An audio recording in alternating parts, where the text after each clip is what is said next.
Bonjour à tous. Bonjour, merci d'être venus aussi nombreux ce matin. Lourde tâche de commencer, enfin de faire partie du début de cette matinée. Bienvenue à cette masterclass HubSpot. Alors déjà, je vous propose de faire connaissance. Qui connaît HubSpot dans la salle? Ok, super. Qui utilise HubSpot dans la salle? Ok. On a des fonctions marketing, j'imagine? Des fonctions commerciales? Fonctions expérience client? Ah, Madame est toute seule au fond. Super, très bien.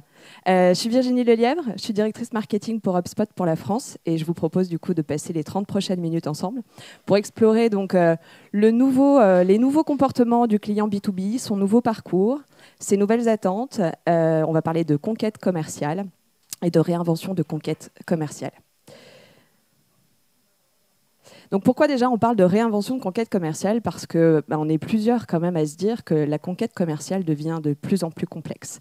Je ne sais pas si vous le ressentez dans vos organisations, mais les équipes marketing, en tout cas selon les dernières études que l'on a menées, les équipes marketing déclarent avoir du mal à générer des nouveaux leads et les équipes commerciales, elles, déclarent avoir du mal à engager des nouveaux contacts, à prendre des rendez-vous, à aller rencontrer des prospects.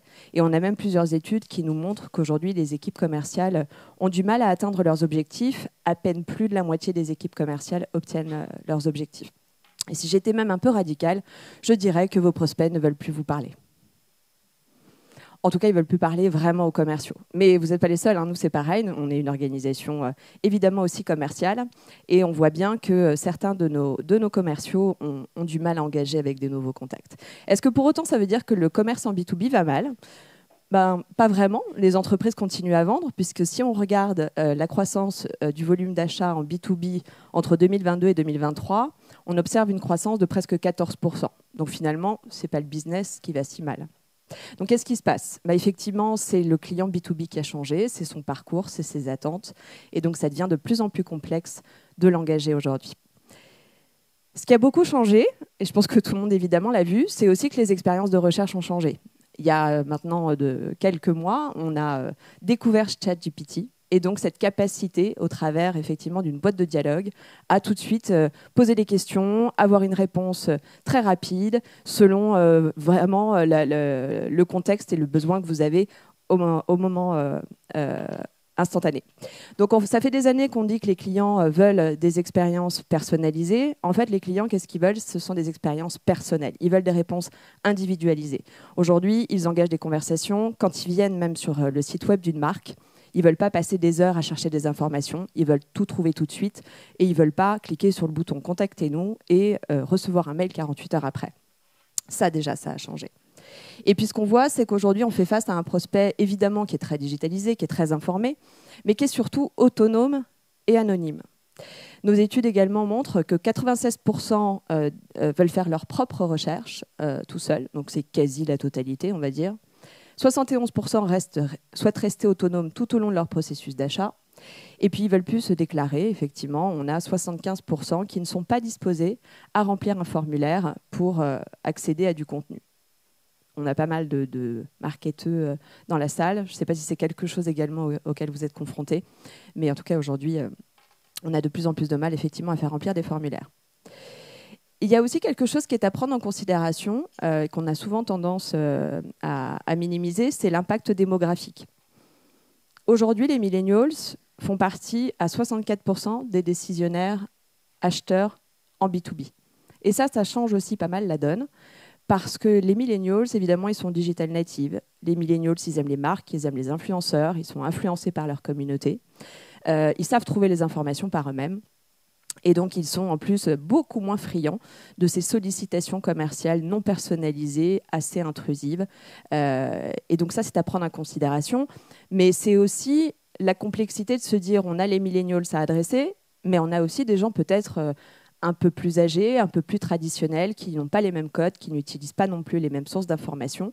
Et donc, en tant que marketeur, c'est assez complexe, du coup, de devoir adresser ces différentes typologies de prospects.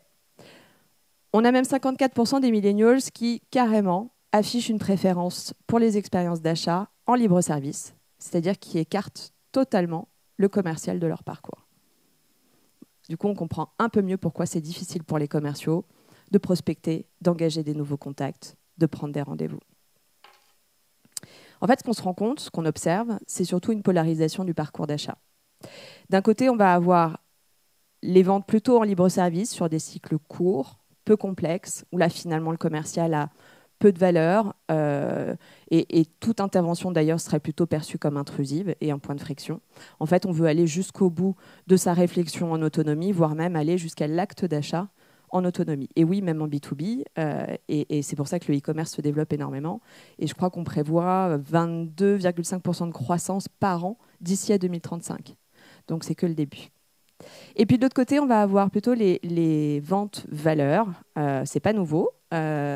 Évidemment, les cycles de vente plus complexes, plus longs, où là, à un moment donné, il va y avoir une vraie problématique. Le client va avoir besoin de conseils, d'accompagnement, d'être guidé. Et là, c'est effectivement ici que le commercial va avoir un rôle à jouer, un rôle de conseiller. Mais on attend, lui, évidemment, qu'il soit pertinent et qu'il apporte de la valeur à ces échanges. Sur la partie de gauche, évidemment, là où il a un peu moins de valeur, on va plutôt attendre des équipes marketing, en revanche, de délivrer les bons contenus au bon moment pour, malgré tout, faire avancer cette réflexion, baliser le parcours, mais sans forcément d'intervention. On le sait, évidemment, les entreprises les plus performantes sont celles qui mettent l'accent sur la qualité de l'expérience client. Et quand on parle d'expérience client, on va parler d'expérience client de bout en bout. C'est-à-dire que l'enjeu, ce qu'on disait, la conquête commerciale, aller chercher des nouveaux prospects, aller chercher des nouveaux clients. Mais l'expérience client, elle ne s'arrête pas à un stade d'inconnu pour devenir un prospect puis un client. Pour nous, en fait, elle doit aller plus loin et effectivement aussi prendre soin de ses clients, puisque 72% des revenus des entreprises viennent des clients existants. Et l'enjeu aujourd'hui n'est plus seulement de générer des nouveaux clients, mais bel et bien de créer des clients fidèles qui continuent à acheter chez vous et qui vous recommandent.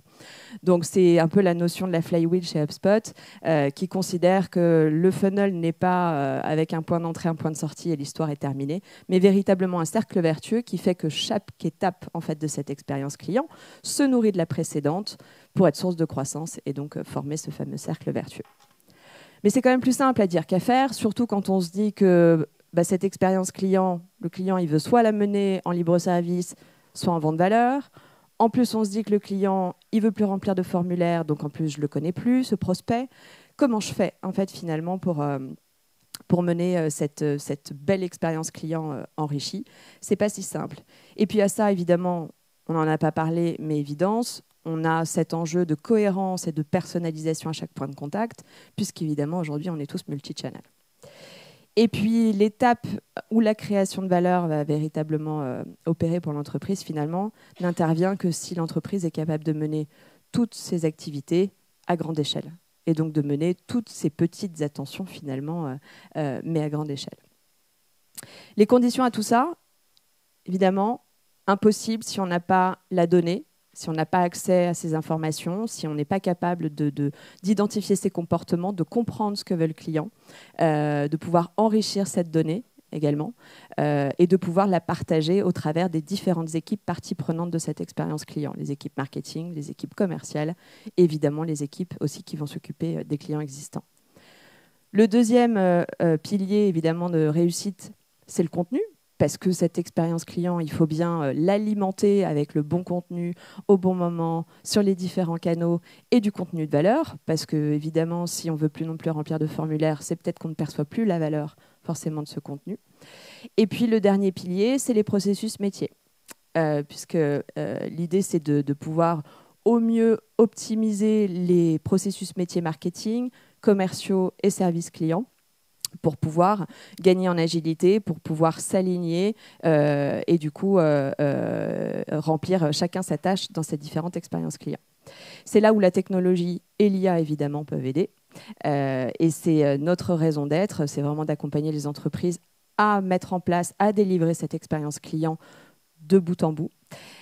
Tout le monde connaît HubSpot, donc je ne vais peut-être pas revenir, mais revenir sur la présentation. Mais effectivement, depuis sa création en 2006, créateur du concept d'inbound marketing et donc du marketing automation, aujourd'hui HubSpot, c'est une plateforme client unifiée avec un CRM renforcé à l'IA et des solutions d'engagement pour les équipes marketing, sales et services clients. Donc si on reprend un petit peu, maintenant on va voir comment concrètement HubSpot, la solution, l'IA, la techno, va pouvoir aider à chaque point, à chaque étape de cette expérience client. Si on prend cette première partie, cette phase de maturation, finalement, vos prospects, ils sont eux dans une phase de recherche, de réflexion. On a peu d'informations les concernant, donc une prospection à froid des équipes commerciales n'aurait pas beaucoup de sens.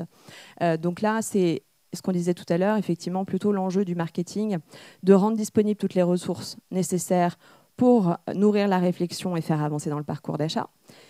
L'enjeu est également de capter et d'analyser donc toutes les informations, tous les comportements, tous les signaux faibles qu'on va pouvoir identifier dans cette phase pour détecter donc les potentiels et concentrer du coup les équipes commerciales, les commerciaux sur les entreprises, les prospects qui démontrent de l'intérêt et donc prioriser et guider les activités. Donc concrètement, la solution HubSpot, aujourd'hui, elle vous permet de faire ça, ce qu'on appelle du reverse tracking, et donc d'identifier les entreprises qui sont venues visiter votre site web. Donc, on va déjà, pouvoir peut-être se rassurer sur le positionnement quand on voit la typologie des entreprises qui viennent. Donc là, on a Ford, on a Daimler, on a IBM. Déjà, de se dire, a priori, voilà, j'arrive à attirer effectivement les bons prospects que je cherchais à attirer, ou au contraire, pas du tout. Tiens, c'est intéressant, par exemple, j'ai IBM qui vient de visiter mon site web. Je ne l'avais pas forcément dans ma liste de comptes cibles, mais du coup, ça m'intéresse. Et donc là, si je fais preview, je vais effectivement voir les informations concernant IBM et surtout concernant ces sessions. Donc je vais voir qui sont venus effectivement sur mon site web. C'était du paid media, donc je vois en plus qu'est-ce qui a attiré, quelle campagne a attiré sur mon site web. Et puis, si j'ai envie effectivement de créer cette fiche entreprise parce qu'elle n'existe pas dans mon CRM, donc je vais faire Add compagnie. Et là, donc, on voit sur la gauche effectivement que la fiche est vierge. Et grâce à HubSpot Insight, en fait, on va mettre à disposition pas mal d'informations publiques pour pouvoir pré-remplir la fiche de cette entreprise. On parlait tout à l'heure, évidemment, l'enjeu, c'est d'avoir accès à de la donnée pour pouvoir prospecter au mieux ou pour pouvoir mener les bonnes actions. Là, on va pouvoir, du coup, directement remplir cette fiche automatiquement et du coup, ainsi enrichir son CRM. On parlait des équipes marketing tout à l'heure, effectivement, le rôle qu'elles ont à jouer sur cette phase de maturation. Donc, évidemment, on accompagne pas mal les équipes marketing sur pas mal d'aspects pour mettre en place des campagnes, automatiser, activer cette donnée.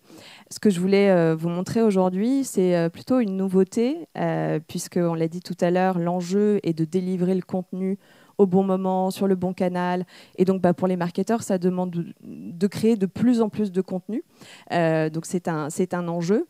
Et c'est là où l'IA, pour le coup, va véritablement pouvoir aider à optimiser ce processus de création de contenu, à le simplifier. On a lancé Content Remix. Donc, plutôt que des grands discours, je vais vous lancer la petite vidéo. Créer et gérer du contenu sur différents canaux marketing est loin d'être facile. Heureusement, le Content Hub, le nouveau logiciel alimenté par l'IA, est là pour vous aider. Créer et gérer des expériences de contenu personnalisées pour toutes les campagnes marketing. Générer facilement des sujets d'articles avec des titres et des mots-clés à l'aide de l'IA pour optimiser vos blogs. Créer ensuite des versions audio en quelques minutes pour offrir une expérience plus inclusive à votre audience. Découvrez comment l'IA transforme le marketing digital. Générer de meilleurs résultats en réutilisant un seul contenu dans plusieurs pages de destination, publicité, posts sur les réseaux sociaux, images ou encore fichiers audio, et tout cela en un seul clic. Préservez la cohérence de votre marque et gérez votre contenu en toute simplicité. Du contenu de qualité à l'image de votre marque en quelques secondes, et tout cela sur une seule plateforme.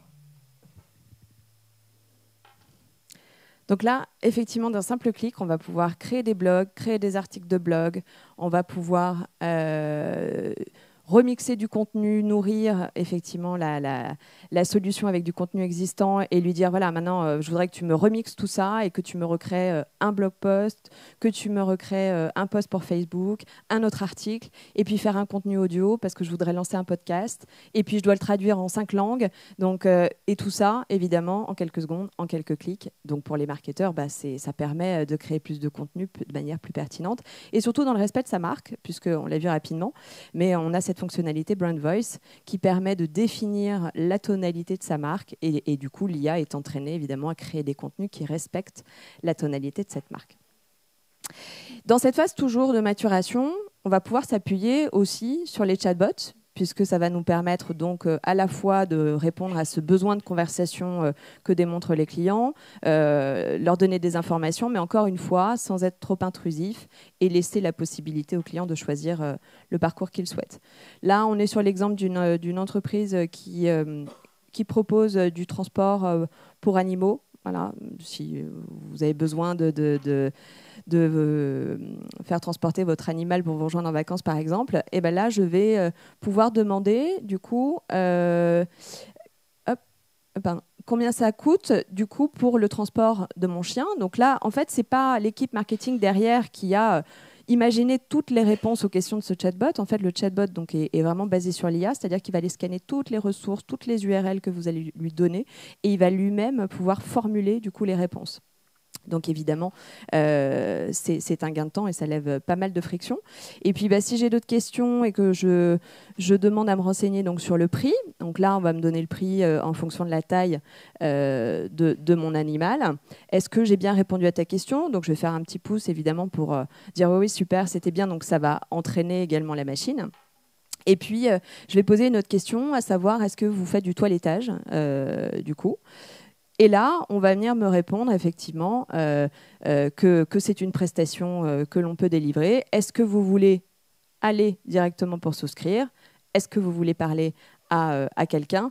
Là, on est à ce fameux point de pivot. Voilà. Est-ce que vous voulez continuer votre parcours en libre service ou est-ce qu'à un moment donné, il y a une passerelle si vous voulez parler à une équipe commerciale?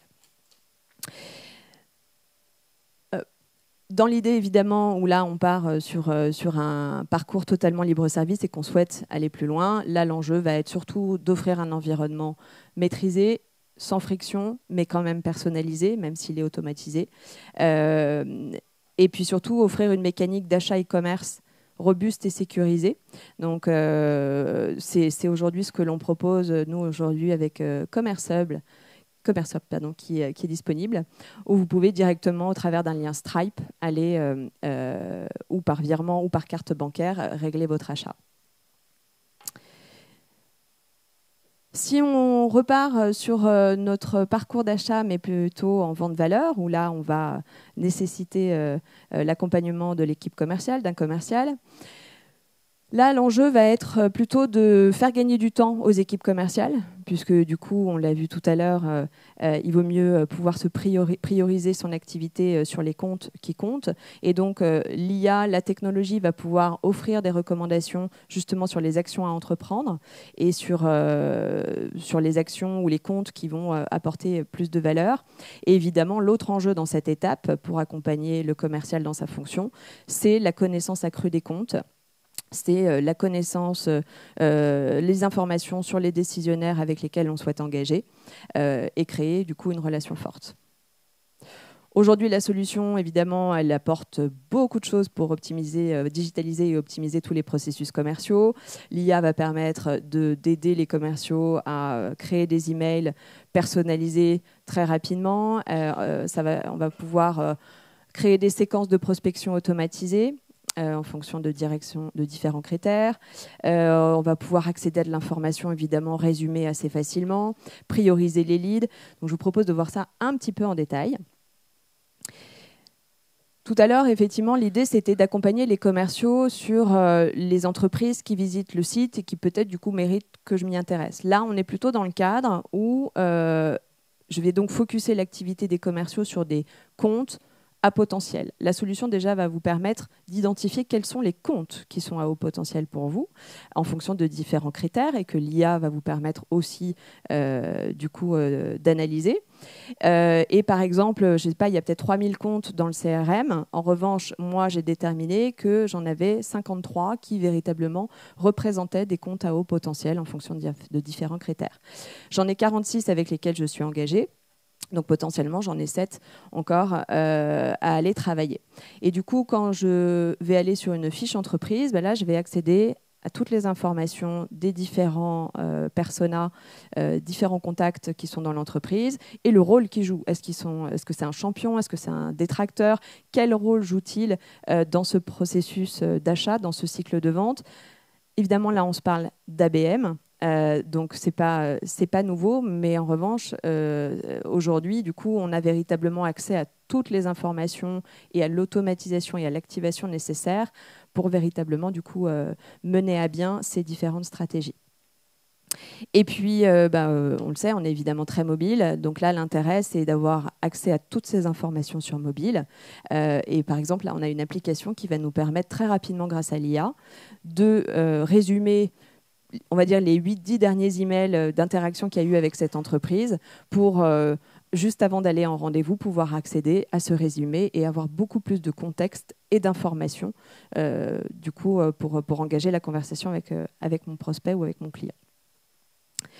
Et on a également une nouvelle nouveauté qui va continuer à venir enrichir la connaissance des comptes et ces différentes actions à haute valeur. C'est l'intégration, la synchronisation bidirectionnelle de HubSpot et de LinkedIn, et notamment LinkedIn Sales Navigator. Donc aujourd'hui, depuis la solution HubSpot, vous allez pouvoir utiliser toutes les fonctionnalités de Sales Navigator, enrichir, au-delà des informations publiques, les informations d'entreprise, être informé quand un contact quitte l'entreprise, qui va le remplacer, quels sont les contacts qui peuvent vous mettre en relation, toutes les fonctionnalités évidemment que vous allez trouver, mais directement dans la plateforme. Vous pouvez envoyer directement vos emails et évidemment l'avantage, c'est que toutes ces interactions et tout cet historique va être logué, centralisé dans la plateforme. Donc ça veut dire aussi que si demain le commercial s'en va, en revanche, le CRM reste nourri de toutes ces informations. Donc, on a vu effectivement comment prioriser les comptes à adresser, comment focuser les commerciaux sur les comptes à haut potentiel. Là, c'est plutôt comment je vais prioriser mes deals en cours. Donc, on est sur des opportunités ouvertes, sur des deals en cours. Et là, l'IA va me permettre également de prioriser l'énergie à mettre sur ces différents deals et puis va permettre aussi d'engager des conversations entre le commercial et le manager et se baser sur des vraies informations, sur du factuel, plutôt que sur du ressenti pour des revues de forecast. Donc là, c'est ce qu'on va avoir le deal score, donc qui est un chiffre entre 0 et 100. Et évidemment, plus c'est élevé et plus ce deal a un potentiel de réussite. Donc on va prendre en considération différentes actions, à savoir, voilà, il y a eu des nouvelles activités, le montant du deal a été augmenté. Donc tout ça, évidemment, va contribuer à augmenter ce score. Et puis, ce qui va venir baisser, c'est le fait qu'il n'y a pas eu de changement d'étape, de changement de stage récemment. Donc là, ça va venir vraiment tout analyser et identifier un peu le potentiel de réussite de ce nouveau deal. Voilà, là, on va voir l'évolution du coup de ce score, ce qui peut permettre aux managers peut-être identifier des opportunités de coaching pour ces commerciaux et d'identifier ce qui pourrait faire avancer du coup ce deal. On a également accès à tout l'historique, à toutes les étapes du coup qu'a traversé ce deal, cette opportunité. Et puis, si on prend encore un peu plus de hauteur, là, c'est plutôt pour accompagner les directions, les dirigeants, sur une vision un peu globale de la performance de l'entreprise, le pilotage de la performance de l'entreprise, où là, l'IA va également venir permettre de se projeter, d'analyser les résultats, les potentiels deals à risque, le meilleur cas envisageable, et puis surtout une projection, ce qu'on voit dans l'air bleu en bas, et surtout une prévision de réussite et d'atteinte des objectifs en fonction de tous les critères que l'IA va pouvoir analyser de tout ce qui se passe dans le CRM. Et là, on est sur une vue de saisonnalité également qui va nous permettre d'analyser le business et d'identifier quelles sont les étapes, les moments clés dans l'année et là où évidemment il ne faut pas rater les opportunités.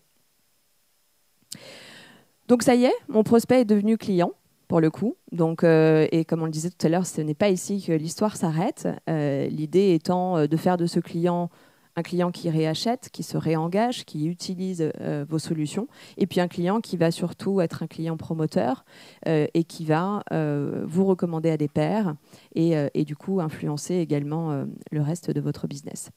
Donc là, les équipes impliquées, ce sont les équipes Customer Success ou les équipes support pour la résolution évidemment de problèmes, mais aussi les équipes marketing, évidemment. Enfin, nous, en tout cas, on accompagne la partie client également en termes d'activité marketing aux côtés des Customer Success, et puis la partie commerce, évidemment.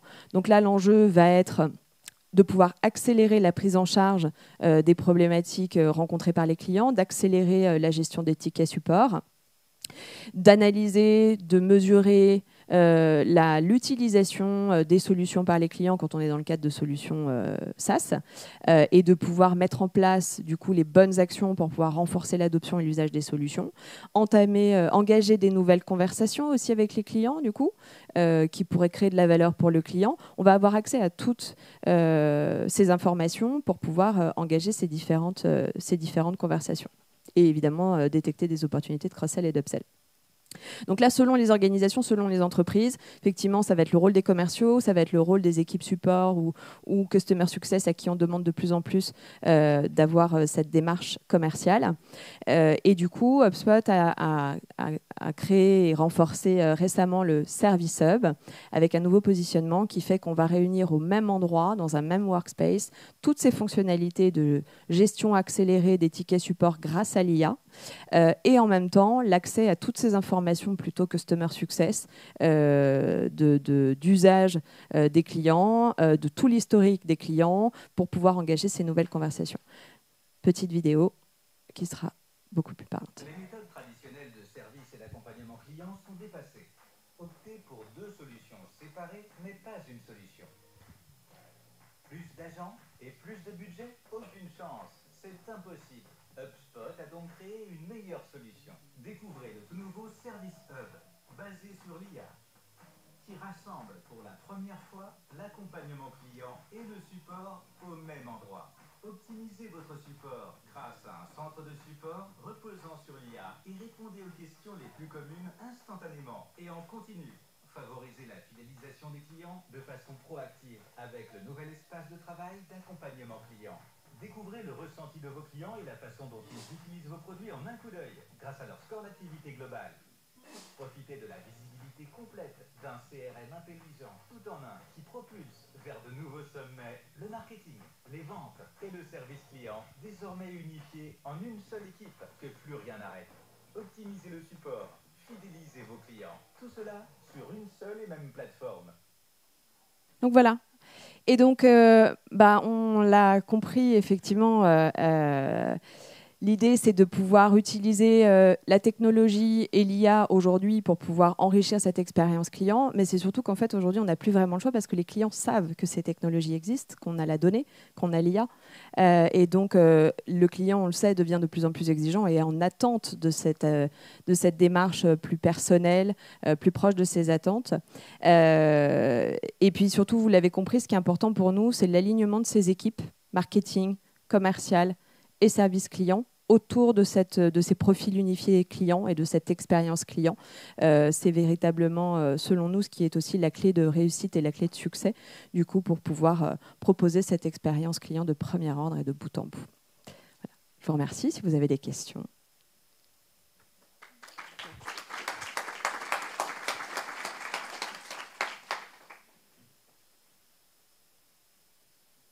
Pas de questions ? C'est parfait alors. Merci beaucoup, je vous souhaite une excellente journée.